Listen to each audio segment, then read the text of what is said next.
Chapter 1. The most beautiful place on earth. It is Saturday, April the 26th, 2003. My name is Aaron Ralston. I'm biking and hiking in Canyonlands National Park in southeast Utah, USA.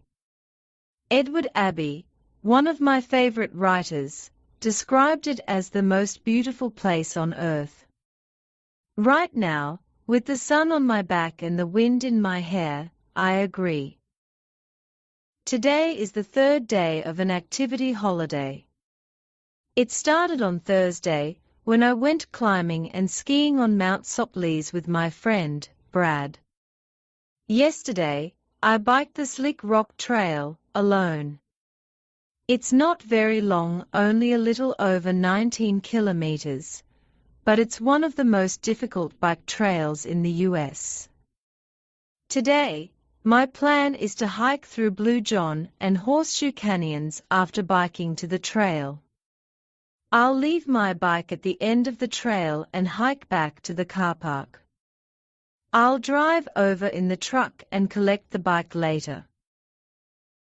After that, I'll drive to Goblin Valley, about 80 kilometers north of here. My friends are having a party there. I hope I get some sleep, because tomorrow I want to hike the most popular trail in southern Utah, Little White Horse. I plan to spend the whole of Monday biking along the White Rim Trail. The trail forms a rough circle of 175 kilometers. It's not difficult, and I should be able to finish in about 18 hours. By Monday evening, I'll be back in Aspen, Colorado. Aspen is famous for its mountains and the countryside around it. It's a popular place for skiing. I live there and I work for Ute Mountaineer, a sports equipment shop. Leona, one of the people I live and work with, is having a goodbye party on Monday night. Now that winter is over, she's going to another town in Colorado to work as a gardener for the summer. Her party will be a cool way to end my trip. 8:45 a.m. I arrive at the Horseshoe Canyon car park early in the morning, pull my bike from the truck and lock the door.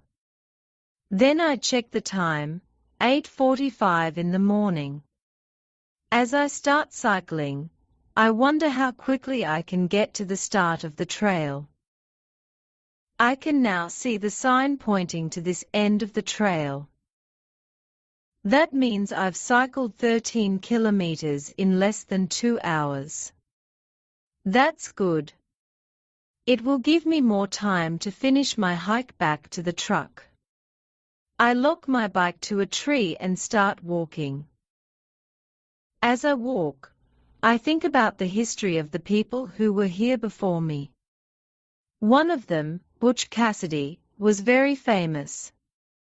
He and his men stole horses and hid from the law during the last years of the 19th century. Since that time, the area has been called Robber's Roost Country. My climbing bag is heavy with the weight of my equipment. I think about my plan for the day. Blue John Canyon will be the most difficult part of the hike. 3 kilometers along the trail is the Big Drop Rappel. Here, the canyon suddenly drops 18 meters. The hardest part is 180 meters before this. The walls there are very narrow, and the trail goes up and down, sharply.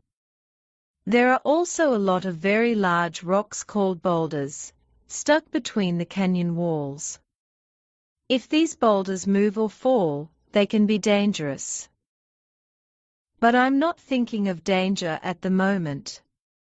I am excited. Today, I will finally see the Great Gallery. The gallery is part of Horseshoe Canyon, and it's famous for the huge rock paintings which cover its walls. Some of them are more than 5,000 years old. I should reach my truck by late afternoon.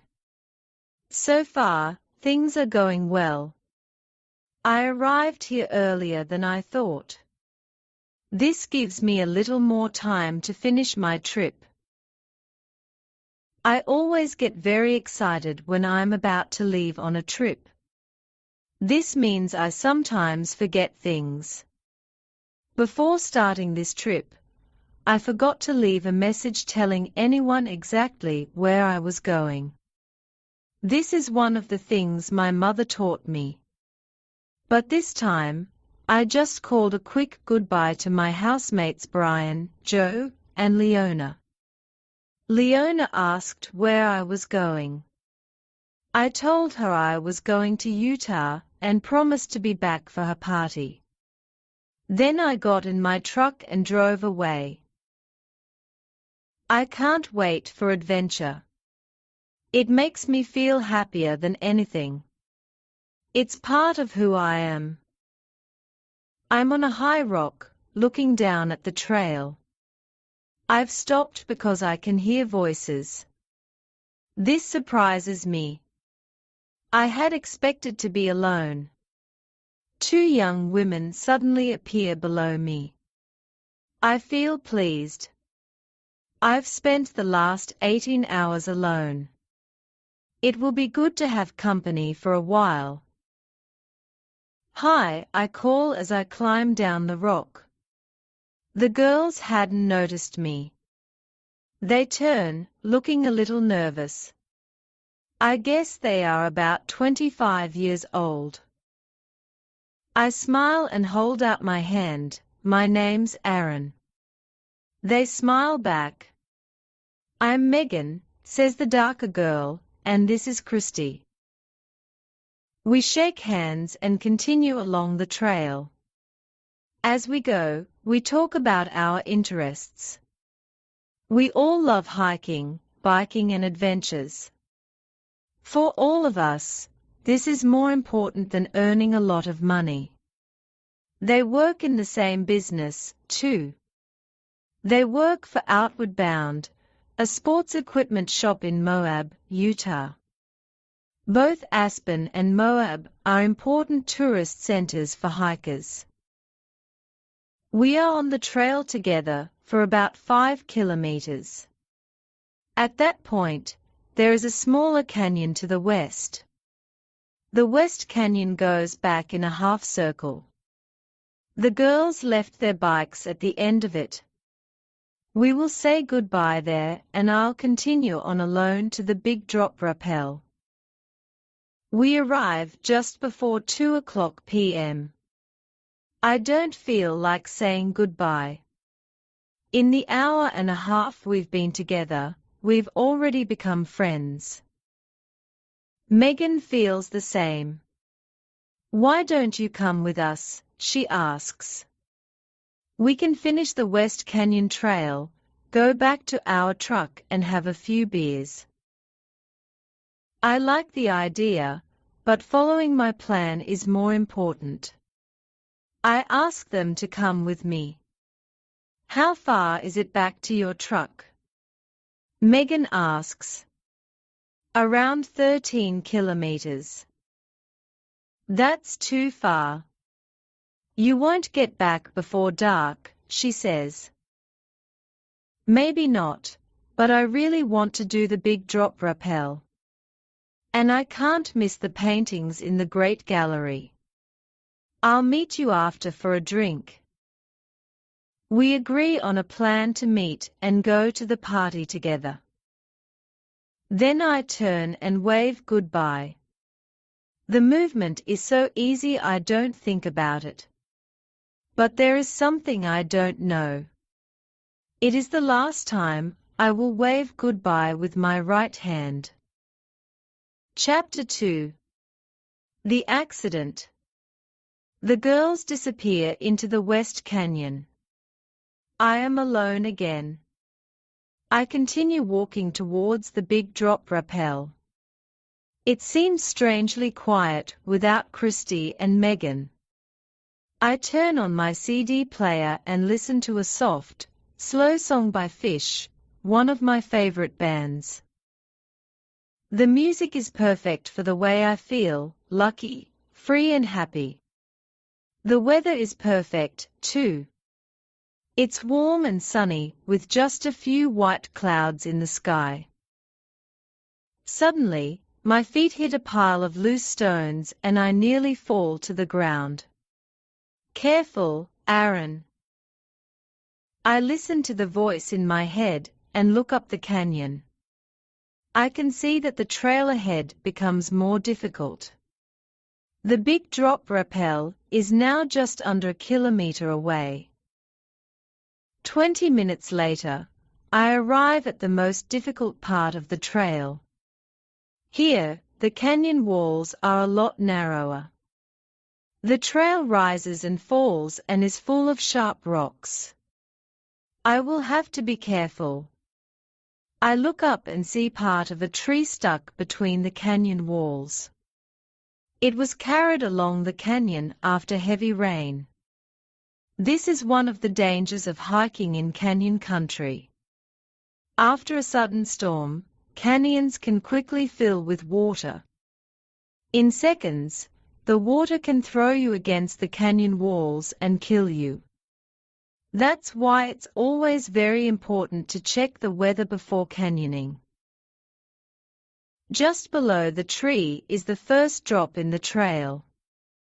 It's only about 3 meters, so I won't need any equipment. There are plenty of holes in the rock for my hands and feet, so I climb down easily. A meter from the bottom, I let go and land on the ground. Soft sand covers the tops of my boots. From here, it would be difficult to climb back up. One thing is immediately clear: I can't go back. The canyon walls become even narrower. Stuck between them, as far as I can see, are boulders of different sizes. It's an unusual sight. I stop and take a few pictures with my camera. The big drop rappel is now only about 160 meters away. Climbing down will be no problem. I have all the equipment I need in my backpack. For food, I have 2 burritos. I also have a full water bottle and an extra 2 liters in a camelback. The boulders are both good and bad news. The good news is that I should be able to climb over many of them. This will be quicker than dropping onto the trail and climbing back up again. The bad news is that the boulders could move. I will have to be careful. I manage the first few boulders without any problems and reach another drop. This one is about 4 meters down. About 3 meters from the edge of the drop is a boulder. It's about the same size as the wheel of a bus. If I climb onto it, the drop from there will be shorter. I chimney to the boulder quite easily. As I stand on it, I feel something move. The movement stops almost immediately. It seems there's nothing to worry about. I lie down, put my hands in 2 holes on the far edge of the boulder, and push my legs over the opposite side to jump down. As most of my weight pushes on one side of the boulder, it makes a strange sound. Immediately I know this is trouble, but it's too late to go back. From this point, everything seems to happen very slowly. I let go of the boulder and drop towards the ground. As I fall, I look up and see the boulder crashing towards my head. If I don't get out of the way, I'm dead. I try to push against the boulder with both hands. It hits my left hand hard against the canyon wall. I pull it back with a scream of pain. The boulder then hits my right arm and traps my hand against the right side of the canyon. 6 hours. 2:45 p.m. All this happens in a couple of seconds. I don't even notice landing on the canyon floor. I am so shocked I feel no pain. I just stand there, looking at my trapped hand in disbelief. Stupid, Aaron, stupid. When you first stood on the rock, it moved. That was a clear message to stay away. But you were in such a hurry to finish the hike you didn't stop and check. The voice in my head doesn't help. It just makes things worse. A terrible pain travels up my arm. I scream and pull hard to try and free myself. Nothing happens. I try again. This time I push against the boulder with my knees at the same time. It's no good. The boulder is a lot heavier than I am. I am stuck and there's no way out. Chapter 3. 3 plans. Stop thinking about how bad the problem is, Aaron. You need to be sensible. The voice in my head is right. I must be sensible. This has to be my rule from now on. The first thing I need is a drink. Without stopping to think, I take the water bottle from my bag and drink a third of it in 5 seconds. I suddenly realize what I'm doing and pull the bottle out of my mouth. Already, I have broken my rule to be sensible. I have no idea how long I will be here. This means that the most important thing of all is to save water. Damn it, Aaron. Stupid. Stupid. Stupid. 6 hours 43 minutes. 3:28 p.m. It's almost 45 minutes since my accident. I am calmer than before. For the last half hour, I've been thinking of my best chance of escape. I said I would meet Christy and Megan after the hike. If I don't appear, will they go to my truck to find me? I won't be there. But will they realize that something is wrong and go for help? The answer is probably no. Christy and Megan don't know me very well. They'll just think that I decided not to meet them. What about other hikers? Will they find me by chance? Again, the answer is probably no. Very few people travel to the Great Gallery from this end of the trail. My friends won't worry, either. They weren't completely sure I was going to the party. Even on Monday evening, my housemates will just think I'm late getting back. No one will miss me until Tuesday morning. When I don't arrive for work, Brian after, my boss, will know that something is wrong. I am never late for work. He will probably call my family, and they will tell the police that I am missing. But I didn't tell anyone exactly where I was going, so it will take the police days to find me. If I don't escape before then, I will die. All of this means that I will have to get out of here alone. But how? I can think of 3 possible plans. The first plan is to use the large knife on the multi-tool to chip at the boulder. This might take away enough of the rock to free my hand. The second plan is to try and lift the boulder using some of my equipment. The third plan is the worst. I could amputate my arm using the multi-tool. It's too soon to think of that idea. I try plan 1. I take the multi-tool from my climbing bag. It has 2 knives. One is longer than the other. I use the longest one, which is not so sharp. To free my hand, I must remove a piece of rock over 15 centimeters wide and 7 centimeters deep. That's a lot of rock. 10 hours 15 minutes. 7:00 p.m. I've been chipping at the rock for almost 3.5 hours. I stop for a drink of water. I lay the multi-tool on the boulder and reach for the water bottle. This time I am more careful and take only a sip. I wonder how long I'll be able to survive with the water I have left, only 2/3 of a liter. Until Monday night, maybe. Tuesday morning at the latest. Chapter 4. Night and Day. After Christy and Megan left Aaron, they got lost in the West Canyon and arrived late at the meeting place. He wasn't there.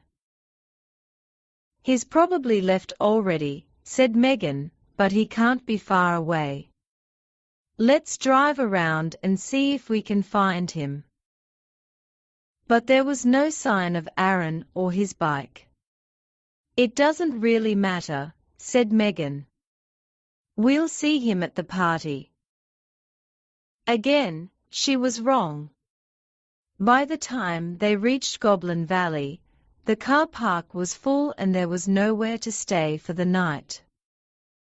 The girls now felt very tired and decided not to go to the party. We'll drive to Little Wild Horse Canyon tomorrow morning, said Megan. We'll probably find Aaron there. Christy agreed and they parked by the side of the road for the night. The next morning, there was no sign of Aaron at Little Wild Horse Canyon. All they found was a truck from Colorado, with a bike inside and skis on the roof. That's probably Aaron's truck, said Megan. He must be in the canyon already. We've missed him again. She wrote their email addresses on a piece of paper and left it on the truck window. Why didn't we just get his phone number? Megan asked as they drove back to Moab. 15 hours 15 minutes. 12:00 a.m. My headlamp is on and I'm chipping at the boulder. I've managed to chip a space above and below an area of pink rock. Perhaps I can remove this large piece before I stop for the night. I will need to hit it hard. I don't want to break the knife, so I use a different part of the multi-tool. I hit the boulder as hard as I can and the piece of rock falls onto my trapped arm. I can now see some softer rock below. I chip at the rock for another hour and remove as much as the piece that came off before. More success, but my left arm hurts and I have to stop. I take a sip of water. I have decided to do this every 90 minutes. I look up at the sky.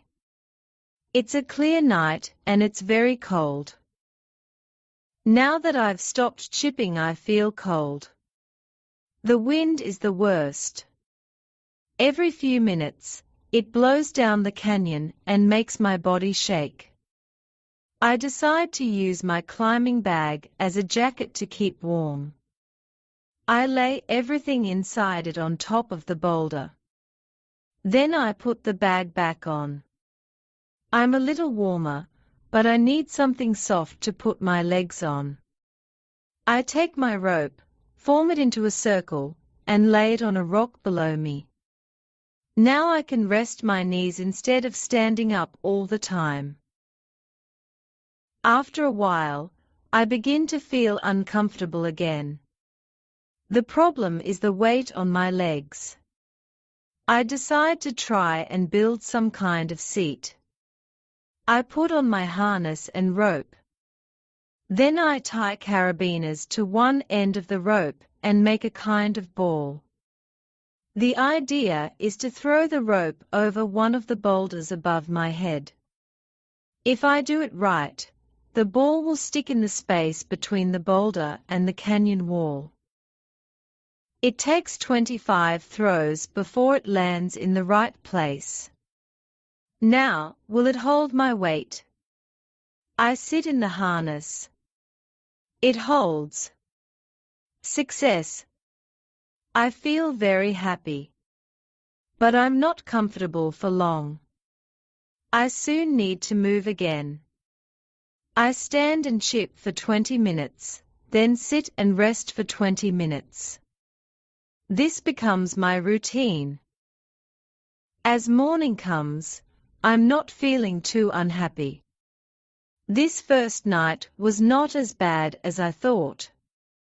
I've done quite well, but one thought still worries me. I haven't chipped much rock from the boulder. At this speed, it will take me 150 hours to free my trapped arm.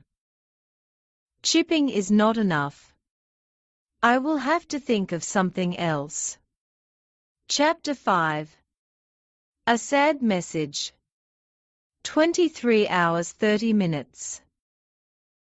8:15 a.m. I am feeling optimistic.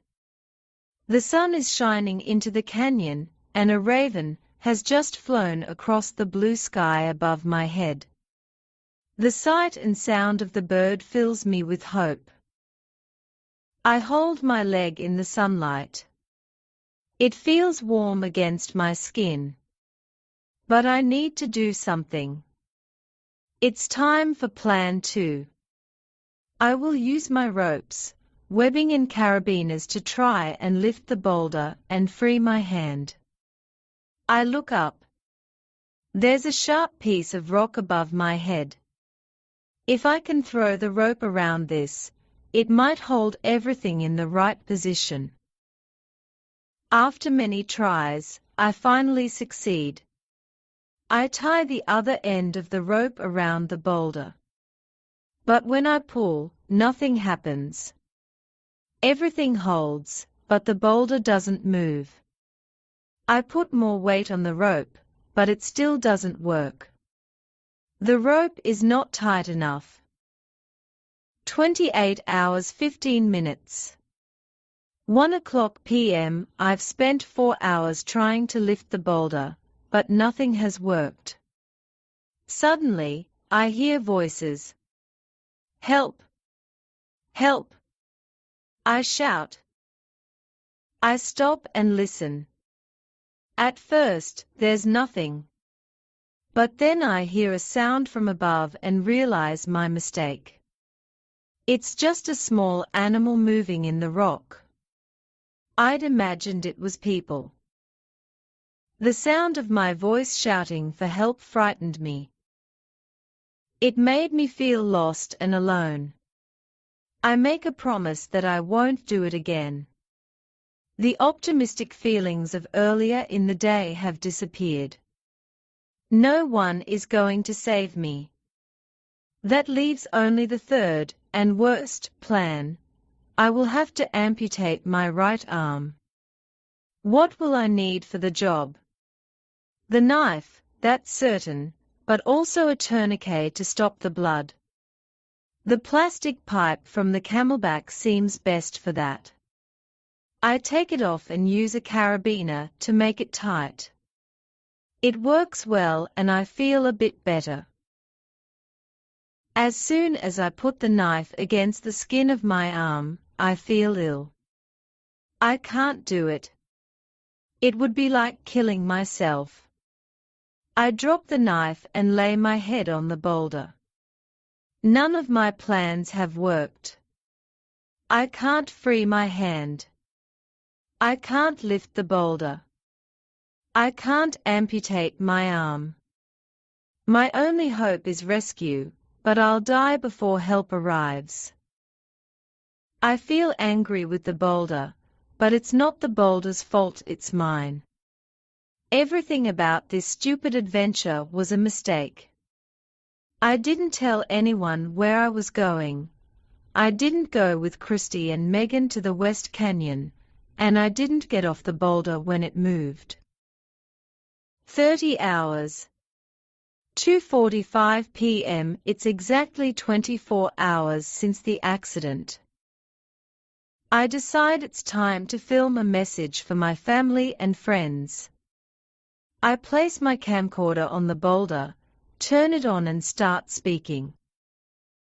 My name is Aaron Ralston. It's just after 3 o'clock on Sunday, April the 27th, 2003. I have been trapped in Blue John Canyon for the last 24 hours. My parents are Donna and Larry Ralston of Eaglewood, Colorado. If anyone finds this, please give it to them. Thank you. I describe all that has happened in the last 2 days. As I reach the end of my story, I feel very sad. I know this could be a final goodbye to my parents and sister, Sonia. After telling them how much I love them, there is only one more thing to say.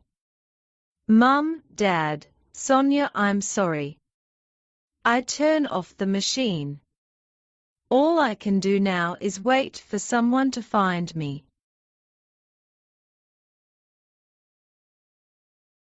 Chapter 6. Waiting. 33 hours 15 minutes. 6 o'clock p.m. My second night in the canyon is moving closer. Beyond that, I see no future. Escape has been impossible, and I will die before anyone finds me. I feel strong enough to survive the fear of death, but not my body's need for water. This terrible, growing thirst will drive me crazy. I now have only a quarter of a liter of water left. I have to make this last as long as possible. I drank at 3:15 p.m., just after I finished filming. Then I missed the next drink, and decided to save it for later. I'll drink at 9, midnight, 3 and 6 in the morning, but I'll take even smaller sips. The mosquitoes have found me. There are several at my feet, and some drinking the blood on the canyon wall. I kill 5 or 6 as they circle around my head. Can I eat them, I wonder? Even if I could, it wouldn't be enough to keep me alive. I go back to waiting. It seems colder than the night before. I start chipping at the boulder just to keep warm. 36 hours 15 minutes. 9 o'clock p.m. Night has fallen. The mosquitoes have gone. The sky above is beautiful, clear with bright stars. But clear skies mean lower temperatures. I must do something to cover more of my body. I tie the camera bag around my left arm. Then I tie webbing around my right arm and put rope around each of my legs. I do the same for my right arm, using webbing. I put rope round each leg. It looks funny and I can't help smiling. I begin my routine of standing and sitting. Most of my body feels warmer, but I'm still shaking because my head and neck are cold. I decide to put the plastic rope bag over my head. I keep the far end open to let fresh air in. I lay my head against the boulder. I still can't sleep, but at least I'm warmer. The long, boring hours of the night pass slowly by. Finally, the sky grows lighter. Today, it's a dirty white color. I wonder if this is cloud. Clouds at night are good because they trap the day's heat in the canyon, but clouds during the day are bad because the sun doesn't warm the air. There's also the chance of a storm. Slowly the pale sky turns bright blue. It's going to be hot again. As always, the light and warm air make me want to do something. I try and lift the boulder again by pushing down on the rope with my feet. This doesn't work either, and I feel suddenly hopeless. What more can I do? No voice inside my head suggests anything useful. All I see in my mind are pictures of the food and drink left on the floor of my truck. I think again about amputating my arm. I didn't try hard enough the last time. I need to be brave and try again. I put on the tourniquet and make it tight. When everything is ready, I try to cut through the skin of my arm with the longer knife. I push hard, but the skin doesn't break. Then, over the same area, I use the shorter, sharper knife. But even that doesn't work. It's still not sharp enough to do the job. All I have for the time I've spent on this is a long red line across my right arm. I take off the tourniquet and go back to waiting. 47 hours 30 minutes. 8:15 a.m. The raven appears. I check my watch. It has arrived at exactly the same time as yesterday. For the first time in 2 days, I need to urinate. I open my shorts and watch the yellow urine disappear into the sand. I spend most of the day chipping, resting, and counting the minutes before my next drink of water. 54 hours. 2:45 p.m. It's the middle of the afternoon and time to film again. Filming has now become a part of my daily routine. I turn on the camcorder. Hi, everyone. It's Monday, April the 28th. I'm still trapped. I've been here for exactly 48 hours. That's 2 whole days with no sleep and very little water. I now have only about 1/8 of a liter left. I continue with a message to my sister, Sonia. She is getting married in the autumn. I tell her how proud I am of her and send her my love and best wishes. I finish filming at 3:35 p.m. It's strange, but I feel the need to urinate again. This time, my second voice tells me not to urinate on the ground. Save it, Aaron. It will soon be all you have to drink. It's good advice. I urinate into the camelback. The urine is now a dark orange color. The other urine was clearer. Why didn't I save it? 57 hours 15 minutes. 6:00 p.m. It's early evening. Sunlight shines off the bottom of thin clouds high above me. I hope they will stay and keep the heat in the canyon.